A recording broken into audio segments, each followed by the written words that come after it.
talks, you know, she questions everything. You know, she's a very positive person. You know, she's always about love and peace and let's get together and let's have fun. And, you know, she is a wonderful person. That helped definitely to break down a few more of the barriers that I had. Because here I was, you know, for years, we're talking, you know, at this point, maybe 28 years, where I thought that, you know, the people who do drugs are, you know, don't contribute and, you know, it's really sick and it's really horrible for them and blah, blah, blah, blah, blah. And was still lumping together cannabis with coke, with heroin, with ecstasy, with K, with all this other stuff, right? And then here's this great person, this incredible person who isn't any of those things. None of those things. She's not lackadaisical. She doesn't lack motivation. You know, she's inspirational. She doesn't just sit there and stare at the wall and, you know, and, you know, it was very, it was a bit of a wake up call for me. And I will always remember her words, don't judge me, you know, and she said it so openly and so lovingly and saying, don't judge me.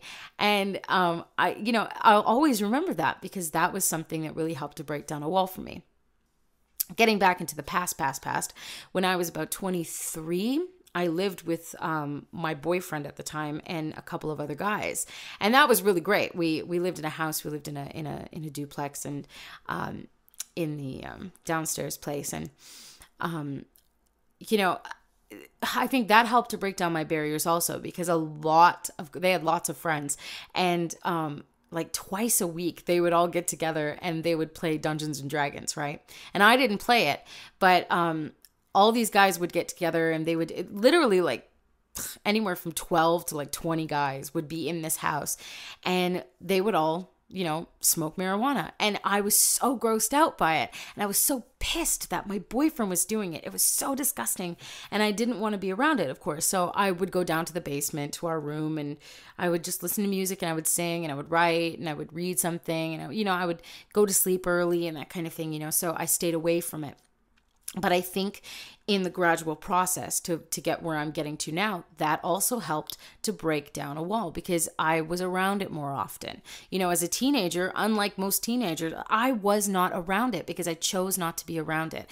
And also, you know, there was the factor of being very busy because I've mentioned on the show before, you know, when I was 11, I decided to do music professionally and I was doing demos when I was 11 and 12 and 13 and 14. You know, I was recording my first album when I was 15.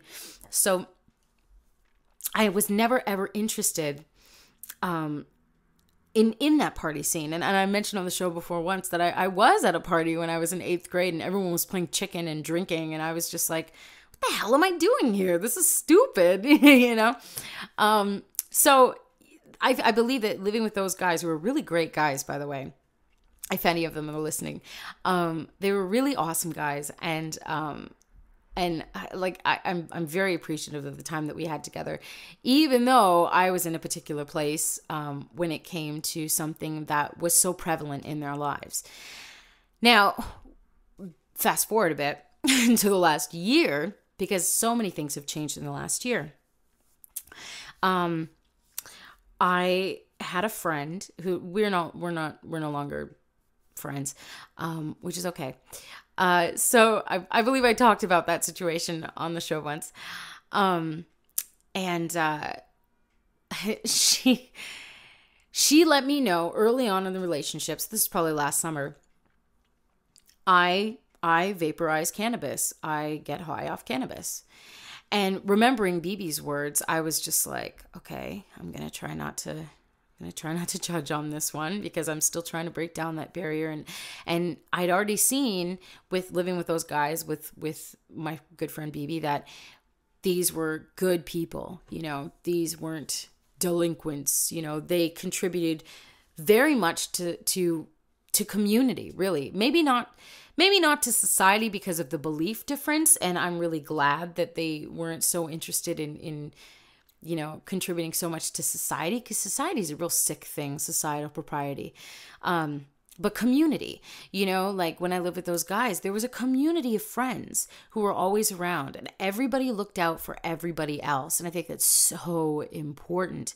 And same with BB, but I don't know much about her other friends and what they create, but I know that she is a very community-minded person. Very much about peace. It's just so important. So thinking back with my old friend about a year ago telling me that she got high pretty much every day, she vaporized it and everything. And she said, if you don't partake in it, that's fine, but I just want to let you know that it's a big part of my life and it's something important to me. And, just that sort of message. Right. And I said, okay, I'm going to try really hard to bridge the gap sort of thing, like to tear down another wall, because I was so completely against this for so many years of my life. I mean, I'm 30 now, so most of my life. You don't just have one wall when you've been against it for your whole life. You have a dozen or a couple dozen. So I was very, everything was kind of chipping away at the walls, when it got to that. And because of my friendship with my old friend, I learned a great deal about many, many things. But for cannabis specifically, I learned a great deal that cannabis really is one of the greatest, most amazing plants that we have on this planet. And the lies that have been propagated upon us about how it affects people and how it changes people and all this, that's just bullshit. Absolute bullshit. And it's, we're going to get into that. This is a heavy topic. It may be something that I need to cover in a couple of episodes because, spread out, because it is really heavy. I mean, we are talking about government corruption and conspiracy in regards to cannabis. We are talking about profit made from the alternatives to using cannabis or hemp. So now here we are. I'm finishing my story. So now here we are. Like a few months ago, I finally decided, because, actually, there's another part to this story. I was also, something else also helped to chip away at the walls that I had. One of them was Graham Hancock. And if you have never looked into Graham Hancock's stories, into his personal story, I absolutely recommend it because he is incredible. And this is a guy who is a researcher, but he doesn't, even though this is valuable, he doesn't just sit at the computer and research certain things. He actually goes and he actually, he'll go to Peru, he'll go to Brazil, he'll go to Egypt, and, he'll dive in the waters because he's a scuba diver, he's trained, and, he'll dive in the waters and he'll go as deep as he can possibly go to try to find answers, about what's, underneath our oceans. And so he isn't just a researcher. He's also, in a sense, he's very much an adventurer. And, he released, just in the last year, I believe it was, maybe it was last summer, his first fiction book called Entangled. And by the way, awesome book. Amazing. So if by any weird chance, Graham, that you're listening, I freaking love you and your book's amazing. So, and your research prior to the fictional book is amazing. So he released his first fictional book. And I use the term loosely because of the way that the information came to him through the book. It's much like when I write my own stuff, song-wise, book-wise, the information isn't me sitting there thinking, what would be a good plot? What would be a good line? I literally get in a zone. And I know there are many of you creative people out there who understand this process, that you kind of disappear and the universe kind of comes in. And it's kind of the universe writing the words, and I don't know how many times I've written a song or I've written a short story or something, and I go back and I read it and I go, holy shit, I wrote that? I wrote that. Me? Seriously? Because one, sometimes it doesn't feel like I remember writing it. And then two, sometimes I'm reading it and it's almost like I'm seeing it with brand new eyes, almost like, I really have never seen it before. And all of a sudden I'm seeing it for the first time. And I believe that that's very much channeled. You're basically just being a conduit for the universe, and the words are coming out through your hand, through the pen, onto the paper. And in his experience, Graham Hancock, his experience was that and this is something I really want to do, he went to Peru, and he drank ayahuasca. And ayahuasca, if you don't know, is this revered plant in South America. And it is known for its medicinal properties and also its psychoactive properties. And many like Shipibo shamans and take ayahuasca and have incredible journeys of the mind, because it, it releases the DMT and all of that, and the dimethyltryptamine. For anyone who doesn't know what DMT means, but you probably do. So it's very fascinating. So what happened with him was that he had an ayahuasca trip, and within this trip, he met what he called the Blue Angel, and she showed him images of people and places and things and all this other stuff. And because of this experience, he wrote his story Entangled. And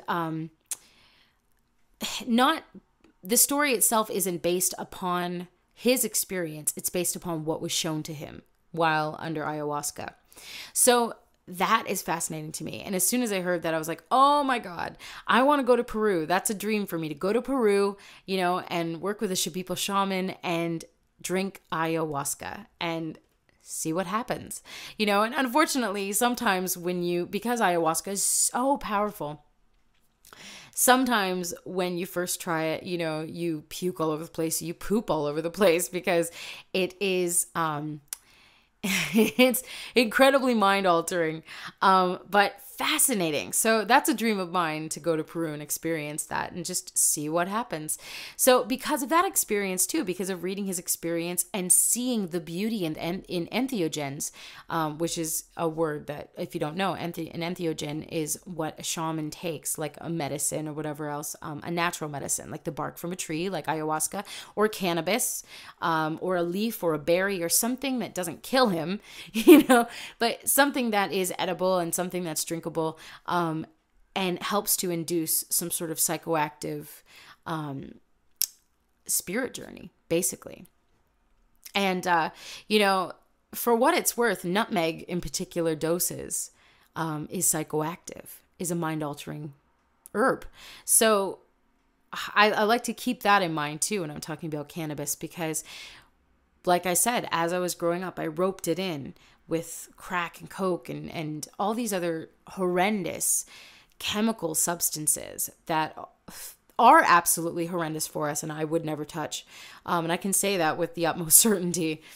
And now I lump it in very differently than what I used to lump it in as. I lump cannabis in with nutmeg now, with dandelions, which have incredible diuretic properties, incredible medicinal properties, with thistle and burdock root and like all of these incredible things. St. John's wort, parsley, parsley has medicinal properties. Did you know that?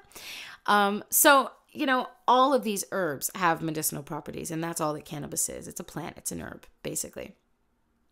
So my method of lumping it in has changed quite a bit.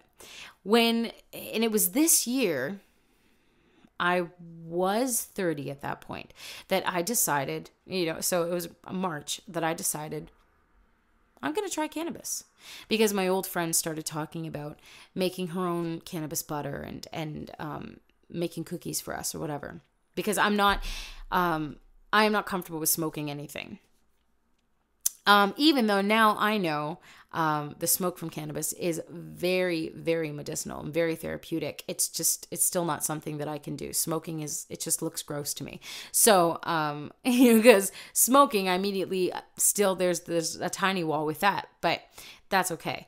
I lump it in obviously with cigarette smoking, and that just totally grosses me out.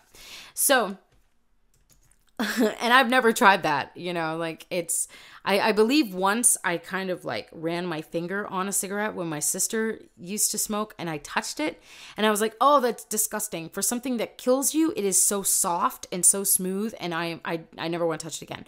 And I was